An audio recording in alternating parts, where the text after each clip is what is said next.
And with that, I'm going to introduce Dr. Yair Levy.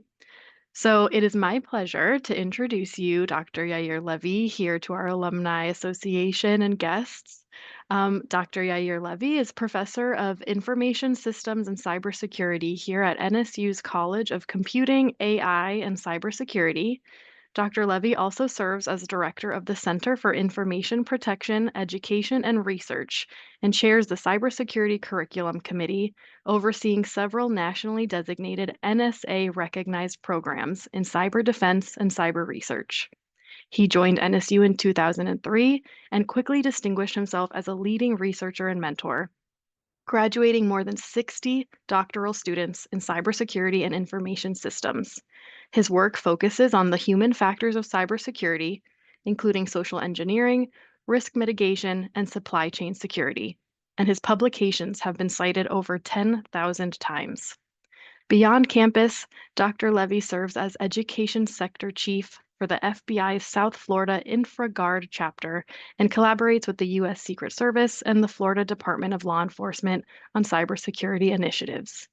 He has earned numerous honors, including NSU Professor of the Year, the Provost's External Funding Award, and recognition as a Fellow and Distinguished Scholar by the International Institute for Applied Knowledge Management, where he now serves as president.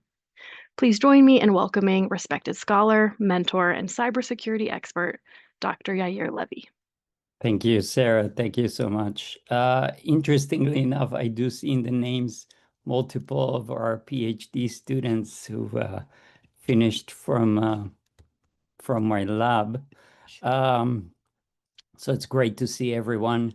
But I'm aware that there is a large group of individuals here who are not familiar with the work that we are doing at my lab. So I'll give you a little bit of overview. The presentation I have is divided into 3 sections. The first one, I'll talk about some general cyber-related challenges. Then we'll move to talk a little bit about what we can do about it. I'll just touch briefly in general what we can do about it. And then I'll move into the final part. I'll reintroduce myself, give a little bit of my background, and then dive into my lab and what we do and what my former PhD students and current PhD students are working on. So with that, let's talk about the magnitude of cyber impact. Cyber crime in general is underestimated, I wrote here, but it's underestimated at about 10.5 trillion. This is trillion with a T. As of last year. We are expecting that about pretty much 50% more than that is lost every year for cyber-related crimes. And I'll talk about some of those. And I'll talk also about what you can do to help yourself as an individual, to help your family members, to help your coworkers, and then to help your organization. So I'll touch on 3 different aspects: you as an individual, you as an employee within the organization, and then an organization as a whole. We address most of these challenges. If you break down the cost that we're losing that we are aware of and documented, which is the 10.5 trillion, and you look at the impact in terms of GDP, gross domestic product, if you put the top countries in the world, the top producing countries in the world, and you rank order them, the US is number 1 at 30 trillion. China is estimated around the 20 trillion. And then cybercrime, if it was a country, it would have been the 3rd country, most productive country in the world. This is astonishing because the volume of money that is lost for cyber-related crimes and damages is more than most of what Western countries produce, even double, right? if you're looking at other than the US and China. And by the way, I do see some hand risen and also some points in the chat. I will get to those at the end if it's okay with you all. I want to since we have an issue of time, I want to talk a little bit about social engineering because this is something I've been working on for the last 15 plus years. And I want to give you an overview and then talk briefly about what AI is causing this. If you look at the traditional cyber attack that has been going on for many years, in the last 3-4 decades, the traditional route is really the red arrow. And the red arrow means that if those adversaries, cyber criminals, nation states, if they want to hack into your organization, they want to hack into your own computer, or the main path that used to be is to go through technical means, do some technical hacking for by exploiting certain vulnerabilities, right? When we teach our classes, we always say that nothing is secure, right? Everything is hackable, right? So systems have vulnerabilities, and that's where adversaries uh, exploit those vulnerabilities to get into systems. So anyone who thinks that they have, any system that is completely secure is misleading themselves and their organization, right? But there are systems that are with a higher level of security, and there are more layers that we put to create what we call defense in depth. That's a higher level of security to systems. But what we have noticed over the last 2 decades is actually some of the cyber criminals overpass this technical red path, which requires a lot of knowledge and skills, and also requires the ability to not being detected by security tools.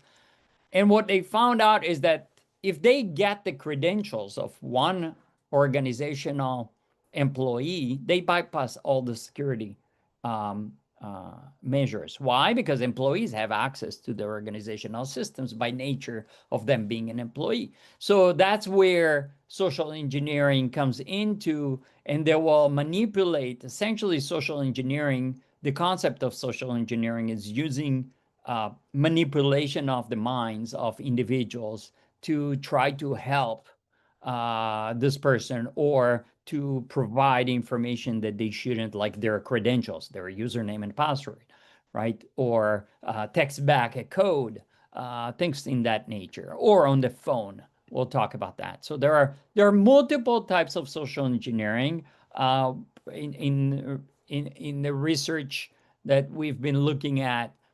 Majority of the social engineering are still plain old phishing, right? Many of you are getting emails from banks that you don't have accounts on, things like that. Spear phishing are very targeted phishing for individuals based on their social media or things like that. Think about you posting on LinkedIn that you went to a conference, and then the week later you get an email from someone who's saying, hey, it was nice meeting you at that conference, blah, blah, blah. So this is a targeted phishing email to try to get you to click on an attachment. Maybe there will be an info or a proposal in that email, and they will ask you to just click on the attachment, things like that. And then they will get full access to your organizational network. Business email compromise is big. I'll mention that, but essentially it's when those adversaries gain access to your business email, your work email, and they will, it happens a lot in the area of real estate, in high-end transactions, where corporate transactions where there is wire transfer money, wire transfer happening. That's usually the case where they will spend time to actually work to learn the email and then monetize that at certain point. How they get into your account, I'll explain in a moment. We also have seen some physical impersonation. People are dressed up like a UPS person and walk into a bank, right? And or into a healthcare facility, etc. Lately, I'm sure many of you are getting all those texts that are just saying hi, right? Or how are you? Or things like that, right? We'll talk about those. Those are pure uh, phishing. It's called SMS phishing, or in short, smishing. We actually had a couple of dissertations in this area, doctoral research projects. Phishing is on the phone, so they will use phone to actually gain access, and then later on use that access to inflict additional damage. And of course, we've seen as AI comes into the picture, it impacts everything. And I'll talk about that in a moment. As a matter of fact, yesterday we just had an FBI InfraGard event down here in South Florida. And we got a debriefing from some of the FBI agents specifically on AI enhanced scams. I'll mention some of those in a moment, but I'll also talk about deepfake and voice cloning and the challenges that we're facing from that. So I mentioned phishing and spear phishing. Business email compromise is a big issue. Individuals, really, those of you who are running businesses or in key positions within businesses, you want to make sure that you are taking the actions, and we'll talk about some mitigations, but taking the right actions, especially when it comes to wiring money and things related to that. This is primarily where they are inflicting the damage. Those adversaries are inflicting the damage. I mentioned the issue of smishing. This is an increasing and growing um, impact. In it, the idea is, why do they send you even just this high thing, is because they want to try to get you into a conversation and try to build some sort of a trust level. uh, we'll talk about what to do about it, but just a rule of thumb is just delete and block. That don't engage, right? I'll mention this in a moment. You will get offers about jobs. You will get offers about interviews. You will get information about your lost package. You will get tons of those messages. And, if you are not waiting for a specific message, and even if you do, I would not click on any of those links, right? So we'll talk about those as well. Uh, Now, mobile malware is a big issue. Um, the problem is that most individuals, probably on this call, we have 120 plus people, so that's wonderful, but I'm sure many of your phones are compromised, unfortunately. And one of the reasons why it's compromised is because you probably have many free software or free games or some other applications on your mobile device. And it, by the way, it doesn't have to be just you. It's probably, if you go home or you are at home, make sure you check the mobile device of your loved ones, because they probably bring in those compromised applications.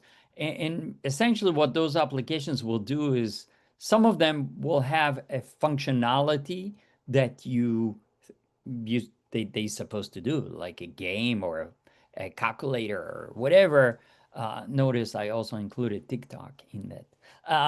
And I'm not going to go into politics, but that's considered some of those applications that will do things that you don't really want them to do, including collecting all your images and sending them somewhere, collecting all your emails, gaining access. So this is, by the way, is one way of how adversaries gain access to your business email, because you may have a business email on the same phone that you're downloading a free game, solitaire or whatever, and that free game then let them gain access to your business email if it's not compart in a separate compartment, which some organizations do. But still, even with that, gives some challenges because it might include what we call keylogger. So that means everything you type throughout the day, it will collect and store it and transmit that, including usernames and passwords that you may type, okay, or update your username and password to certain applications. Those adversaries will gain access to those as well. Now, AI. So AI is like a tsunami impacting the social engineering arena. It's interesting, but the world is in a way that um, scammers and criminals. This is a statement from the FBI agent yesterday. Supervisor, a special agent, was saying that criminals and cyber adversaries are the first to adopt any technology, right? And he was saying that they so embraced AI because it gives them some superpower capabilities, right? And so let's touch a little bit about that. And I wanna share this video. Let me know if you can see my browser. Can you see that, Emil? Yes. Okay, thank you. Mhm. And let me know if you can hear. Phone scams Yes, are, we can hear. but We can hear. thanks to artificial intelligence, they are getting more sophisticated and more believable. Scam artists are now using AI to clone voices to trick unsuspecting victims. CBS's Carter Evans takes a look at this frightening new technology in our continuing series, The Age of AI.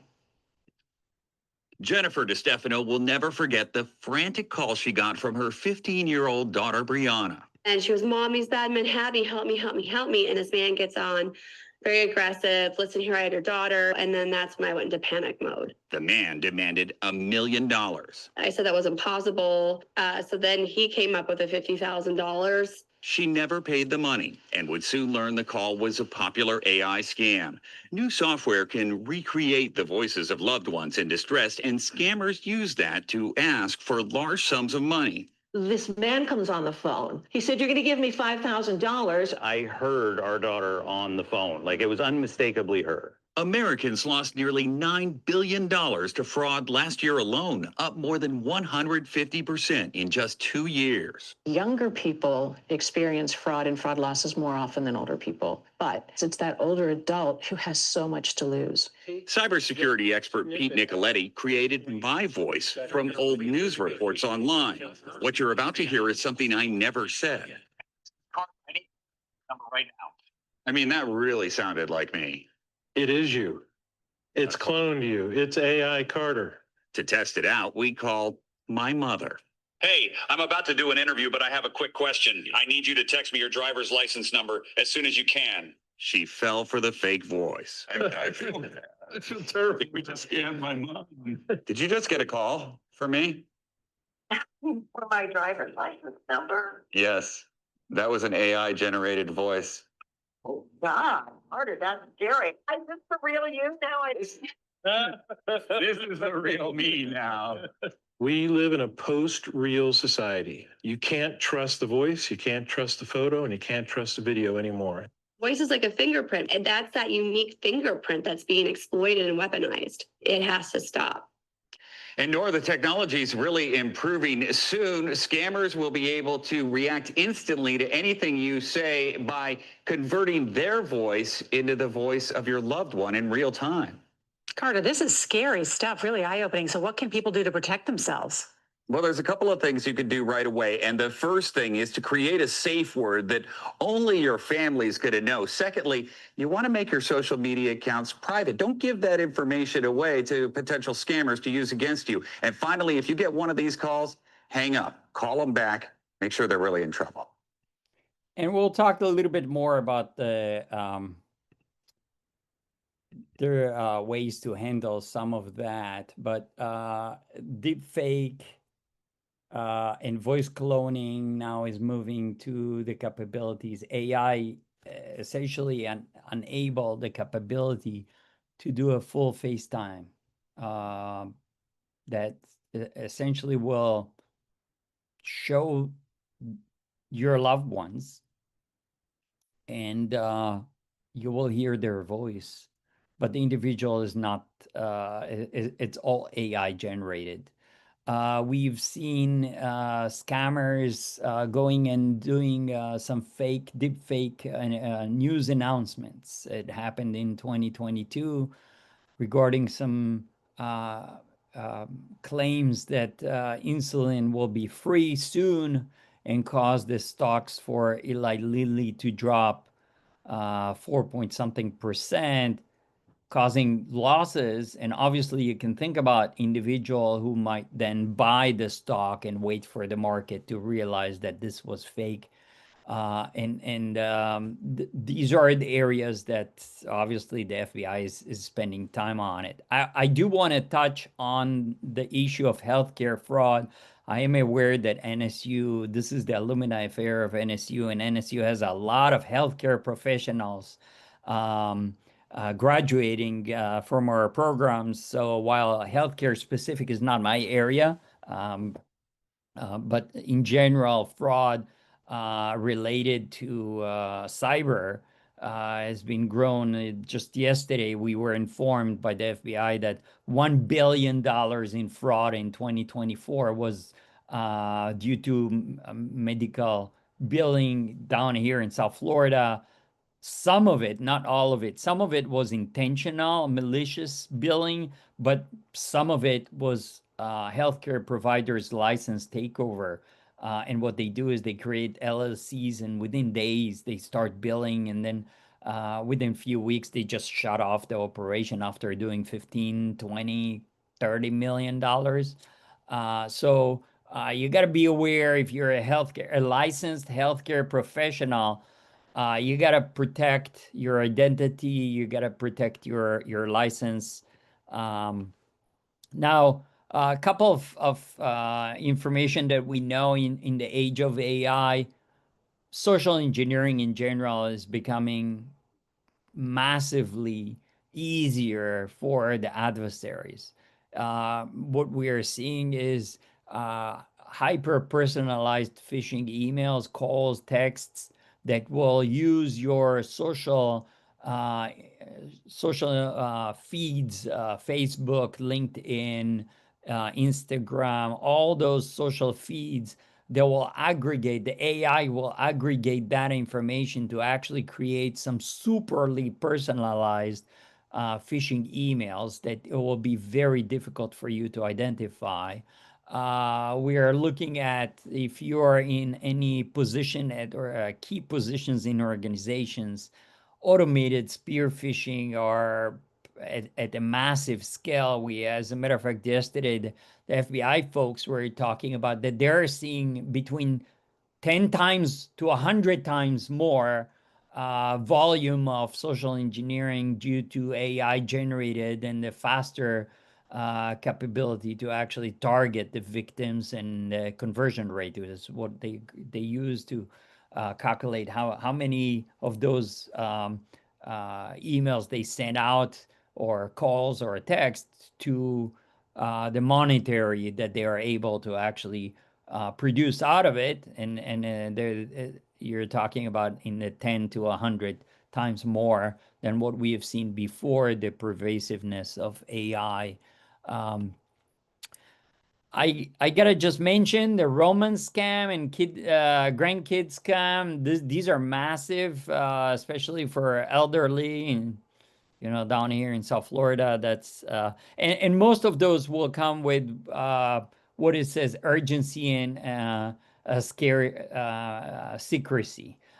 So usually they will use some AI generated voice cloning to call a grandparent and say, grandma, I just got into a car accident. Please don't tell my mom and dad, but I need you to help me and transfer $5,000. And here is the guy that I hit. He will give you the information, and they will hand it over, so that the cyber criminals actually take over the call, and they provide the information, and they social engineer the that particular elderly, similar to Roman scams. Now, I'm going to shift over and move from an individual or an individual within an organization to an area that we're also doing research in. I'll talk a little bit about the challenge first, and then we'll move into what we're doing about it.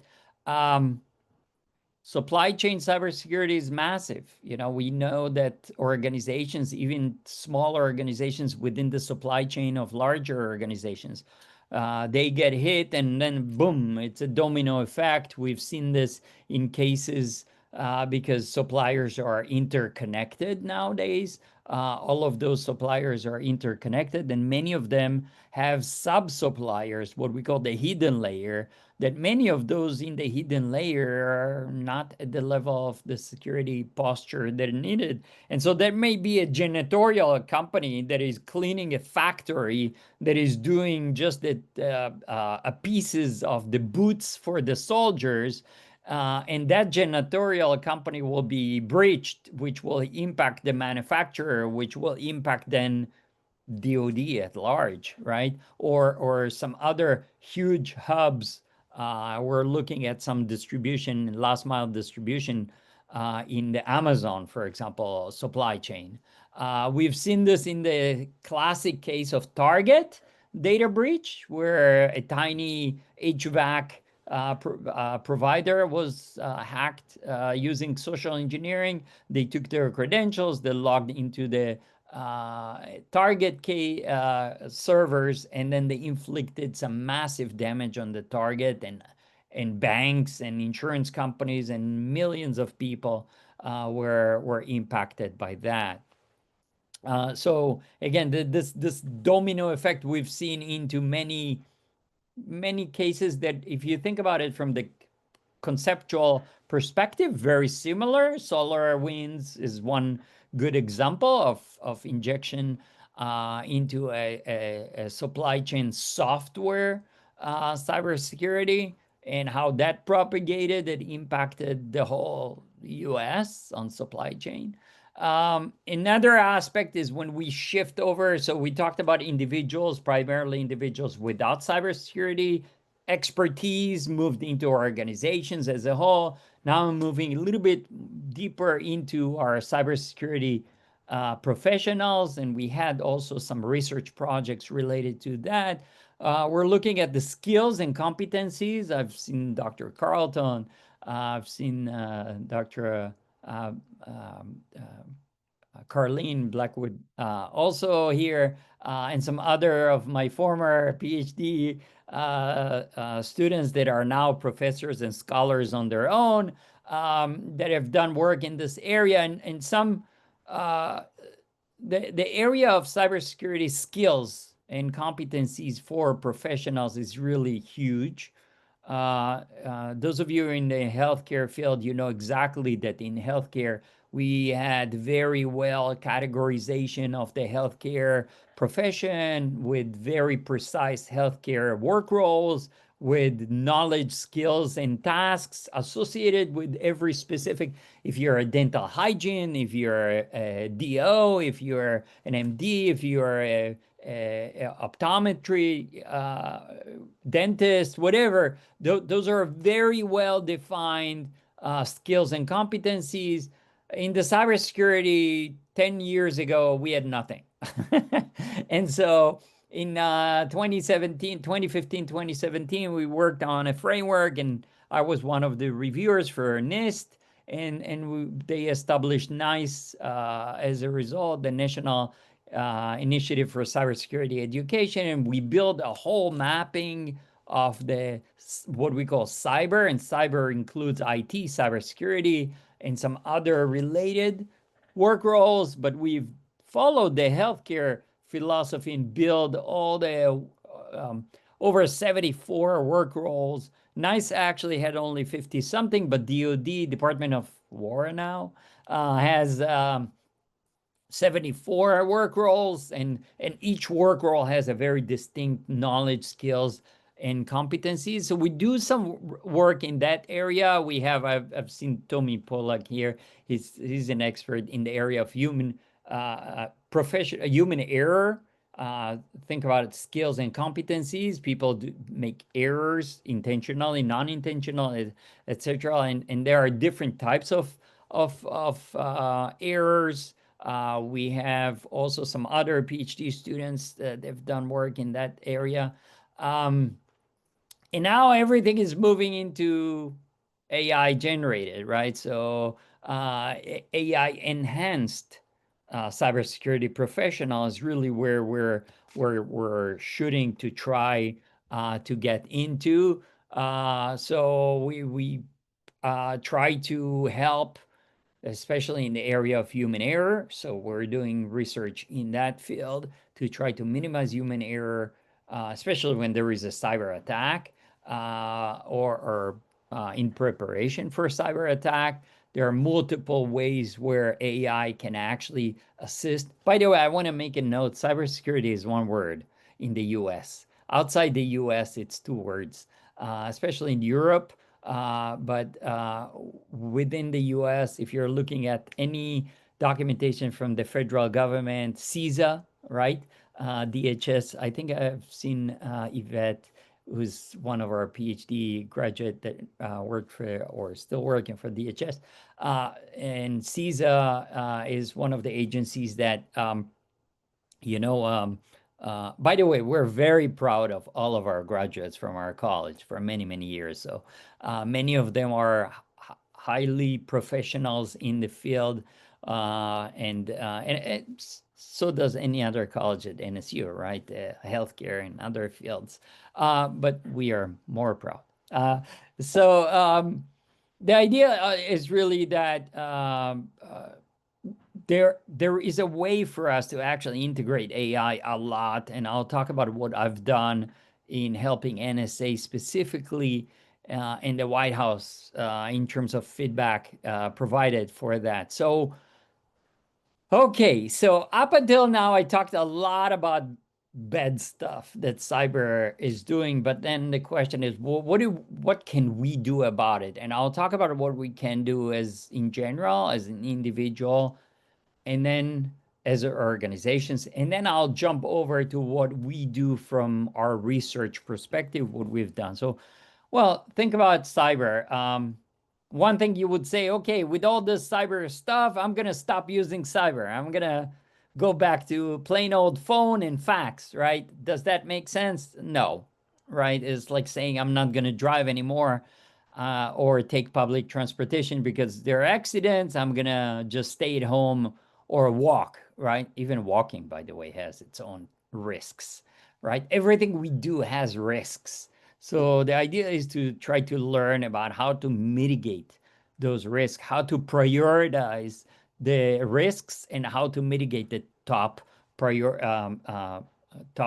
most impactful risks that we have. I'm not going to go into too details, but I want to educate everyone in here. Many of you are not cybersecurity professionals, so I want to educate you a little bit about what we consider kind of the perspective or the Bible of cybersecurity. We call it the McCumber Cube, and essentially it looks into three aspects of the environment.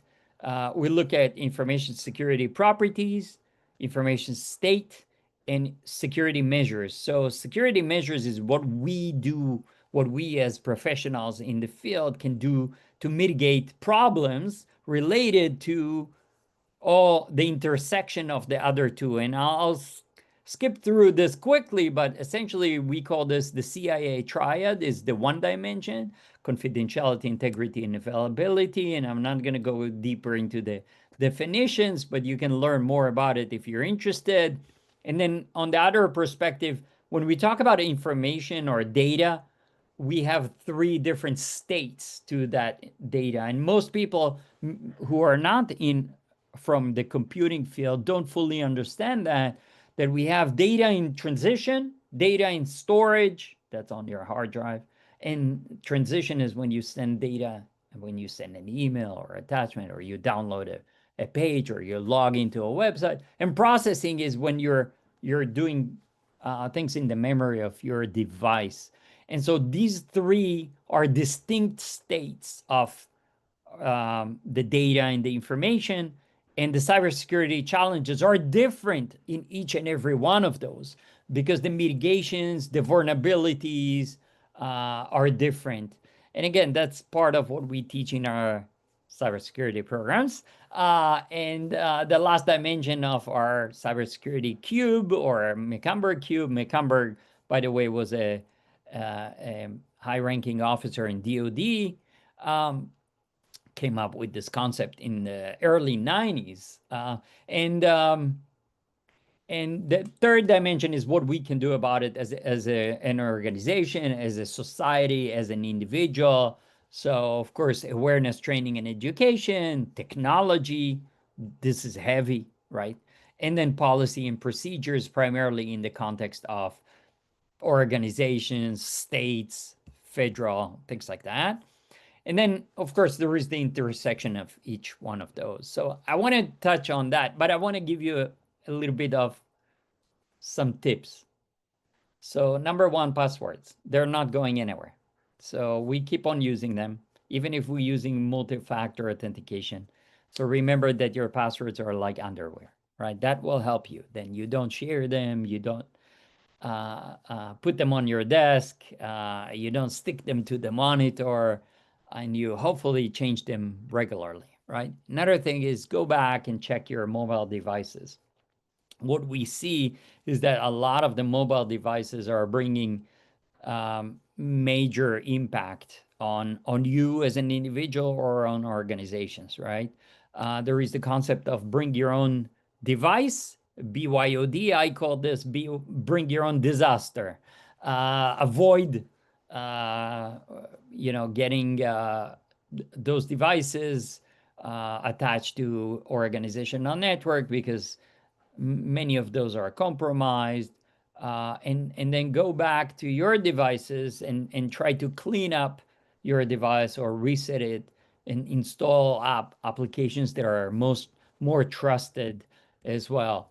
Other things that you can do as an individual, especially those of you who are highly professional and making decisions for your organizations, separate. We call this device separation.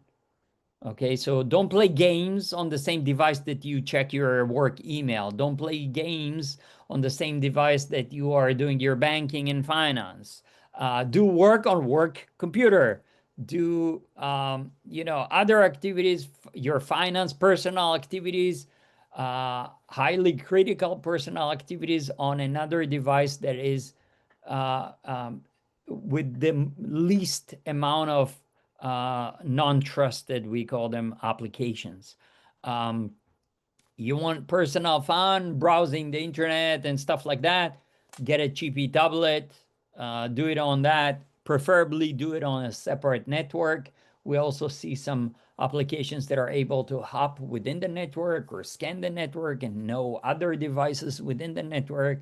So avoid that. So this leads me to NDAA. I'm not going to get political, but NDAA helped a little bit, especially in the state, local, state, and federal, to avoid buying and installing devices that are already coming with the built-in compromised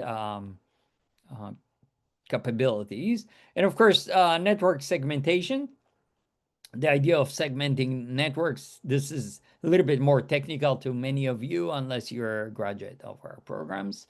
Then you need to hire our graduates to help you enhance the security of your offices, etc., or bring other professionals that will help you segment the network. Now, I do want to touch a little bit about the area of deepfake, voice cloning, and AI-enabled stuff. As mentioned in the video that I showed you, and also any text messages you're getting, any phishing, any calls you're getting from unknown numbers. I don't answer. Don't answer. I'm getting 10, 15 calls a day, maybe 5 to 10 text messages a day. If they're not in my address book and it's not known, I do not answer. Let them leave a message. call them back. If they don't leave a message, most likely it's a bot. Okay. We get a lot of bot calls in the US because those adversaries are trying to hack our, our accounts. And just so you're aware, the process that may start with just a text that says hi may end up zeroing your bank account completely. Okay, we've seen this for some seniors in South Florida. They get into some discussions, trust. Those are highly professional criminals. And at the end, they extract every penny out of their bank accounts. Do not engage, hang up, call back. Even if you hear that this is someone who's a loved one and ask you really to send money or help you immediately, I'm in the hospital, I'm in jail, I'm arrested, whatever claim that it is, I would say hang up. Even if it comes on your phone with their number, this is called spoofing, by the way. They will spoof their numbers. It will come as if this is your loved one. It will sound as if it's your loved one. It might even look like a FaceTime of your loved one. I'll hang up, call back, and verify. Try to establish a safe word, a code, a phrase code. One of the things that I like to recommend is what we call challenge questions. Many of you probably for your financial report, the credit report, or to freeze and unfreeze your credit report, you probably had some challenge questions like asking you, where were you, what was your first car that you leased, or the first address of where you rented a place, right? Think about this concept by using challenge question. If you feel that you must do while you're on the phone with that individual that claims to be your grandson, granddaughter, or son or a daughter, or a spouse or whatever, just pose a challenge question. Do you remember our trip 2 years ago? Which country did we go to? Or which state did we go to? Those are the type of challenge questions most cyber criminals will just hang up because they don't have the answer. They will need to do some checking. Of course, if you shared pictures on your Facebook of that trip, they may be able to get the answer very quickly. So think about what you're sharing. Multi-factor authentication, any account, any app that allows you to set up multiple multi-factor authentication, enable that. Limit your voice exposure. Some of you may not be able to. It's part of your job. We understand. I do want to make you aware of a new act. It's called Take It Down Act. There is it was passed in May, related to some of the voice cloning deepfake that we have just mentioned. So, okay, out of time. We're almost out of time. So I'll just briefly talk about what I do, what I and my my lab and my former PhD students that worked on their PhD dissertation with me. I've been doing about that. So briefly about me and my history. How did I get into cybersecurity? I'm an aerospace engineer. I'm actually in the 90s, worked for FIU on a large NASA grant. My job was to take declassified NASA information and put it on the web. And in 1995, 96, we got hacked because we said on our website that we have declassified NASA information. And so I said, wow, this is serious. I need to get deeper into it. I got my master's with information systems and PhD in information systems. At the time, cybersecurity was not as known and big as it is. I am interacting, connected, working with, or have worked with some of the agencies, local, state, federal. I'm involved in the FBI InfraGuard, Citizens Academy. I'm a graduate of the FBI Citizens Academy in 2015. And ever since being involved with NSA, I'm the point of contact for NSU for our center. I'm also helping NSA on the national level. I've been involved with a little bit of DHS and some of the work when they did some NASA related. And the Florida Fusion Center, I'm on the cybersecurity awareness. By the way, these are pictures of me graduating from the FBI Citizens Academy, and I know it's controversial, and my certificate has James Comey as the signing as the FBI director on it, so I don't want to get political, but this is he was the director at the time in 2015. This is me a little bit in the InfraGard. I've been in the White House consulting, giving some feedback. This is me in the Eisenhower building. Some of you may know the administrative building in the White House. The other pictures is recently from last year. I helped NSA build up the cyber AI program of study. I think I've seen Molly Cooper. Dr. Molly Cooper has been also involved. This is related to our to the NSA certification for AI in cyber program. So I was part of the NSA team lead for that. Our college, many of you probably don't know, but we have renamed the College of Computing and Engineering that we used to be up until a few weeks ago to College of Computing, AI, and Cybersecurity. I want to obviously recognize my dean and my associate dean for their support in making this happen. We are very proud. I think we're one of the few in the nation, if not the world, that we have a college that is named on computing, AI, and cybersecurity. So we are really pushing the envelope. As of first week of September, I think we were the first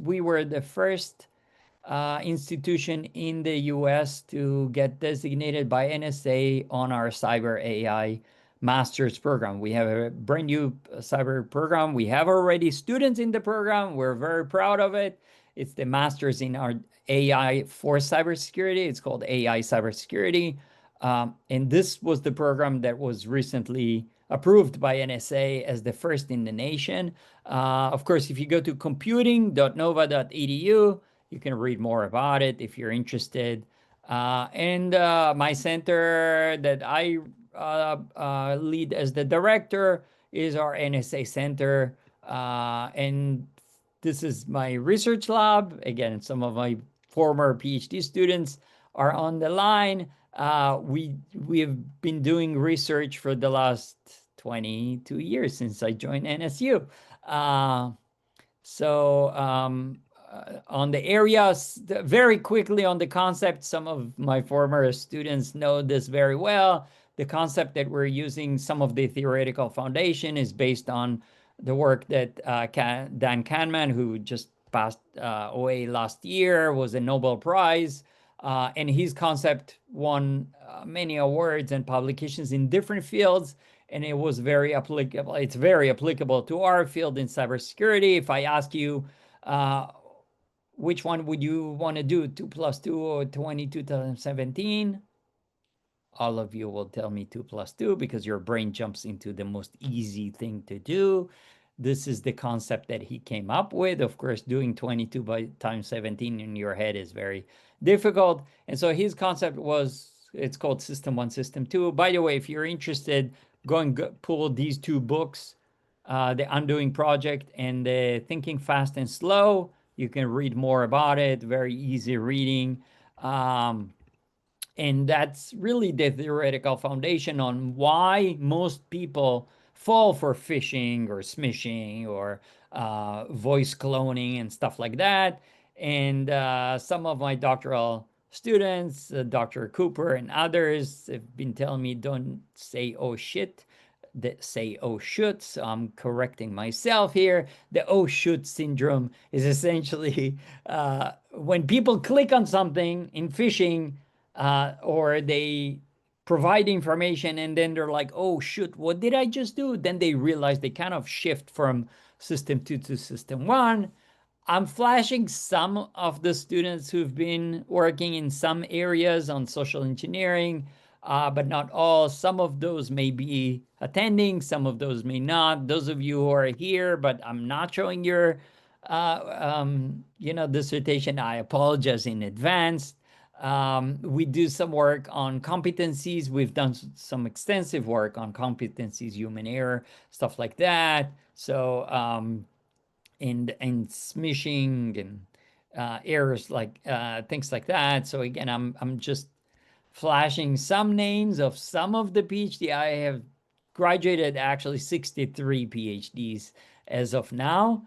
Some of the work we did in supply chain cybersecurity have been published. We've been doing some conceptual work on the cybersecurity footprint, if anyone is interested.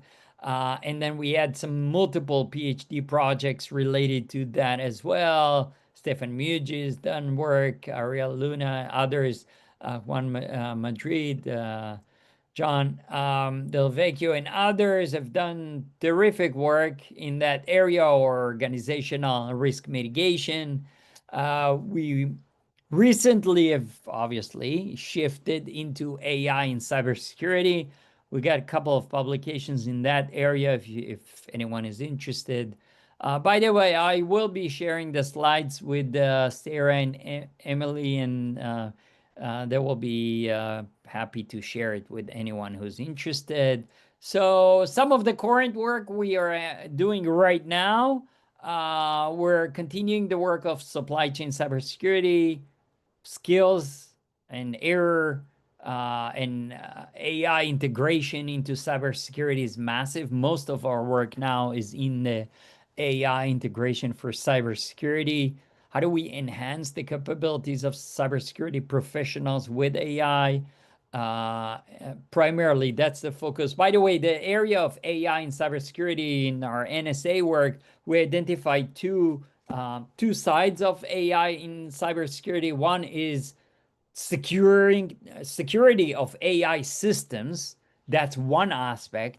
And the other aspect is the use of AI, Gen AI, LLMs for cybersecurity.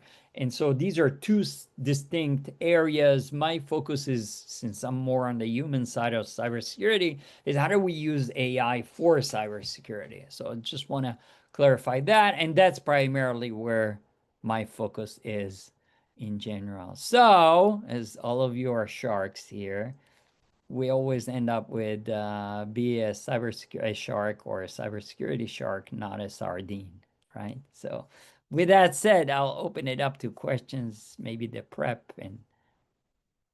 Dr. Levy, that's so funny. Not a sardine. I've not heard that one. So thank you for sharing that.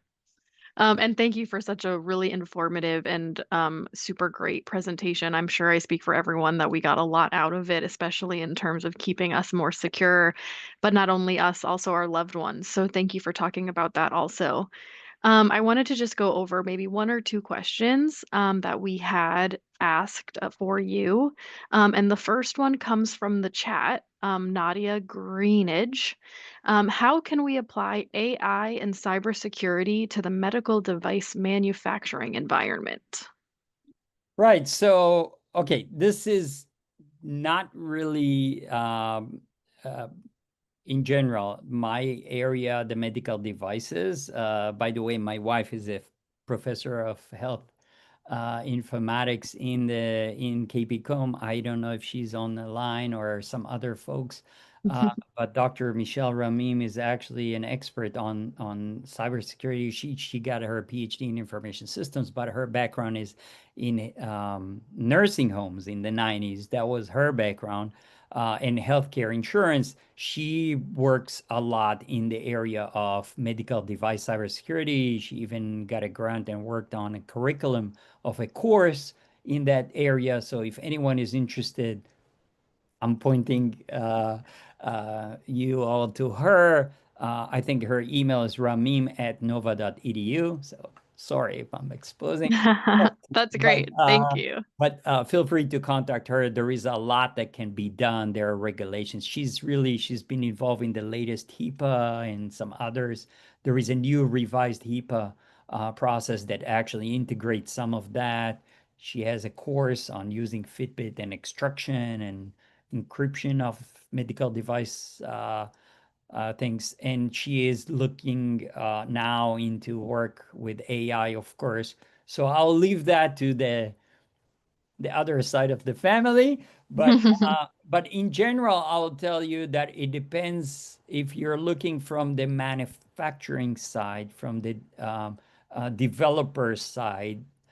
There is a lot that AI can help us. So it can help us in the code. We see a lot in the software development, debugging, documentation, production. We just completed a project for NSA where we did them a simple tool, and we this is non-classified stuff, and we got an AI tool to generate for us a very interesting mini manual just from the tool itself and some screenshots of the tool. So the AI's capability to enhance manuals, to produce protocols of steps for healthcare professionals, for example, things like that, can really help.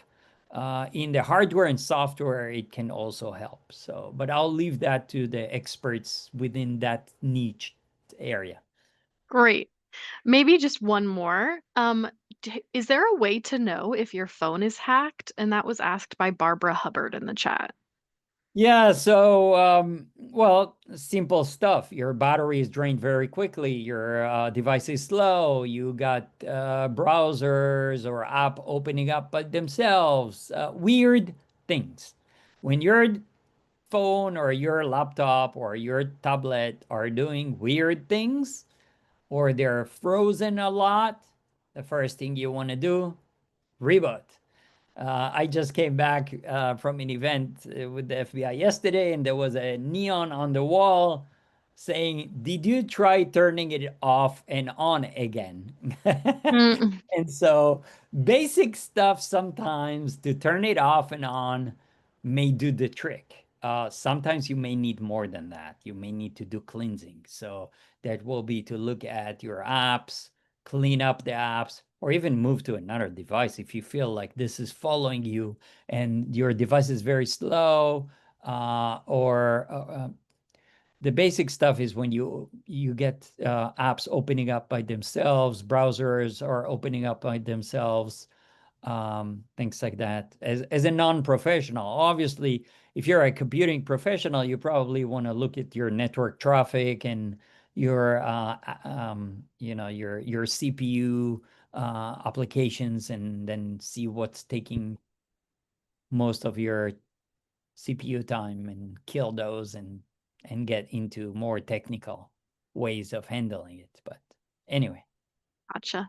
Well, I just wanted to say thank you again. So, thank you to Dr. Levy for this informative presentation, and thank you to our alumni on this call. We really look forward to seeing you at our next events and are so grateful that you're here today. So, as Emily said in the chat, you will receive a recording of this. Zoom has to do its work in the cloud, so we're based on their timeline, but hopefully by tomorrow at the latest. So stay tuned for that. Stay tuned for the slides. Dr. Levy, thank you for your sharing of that also.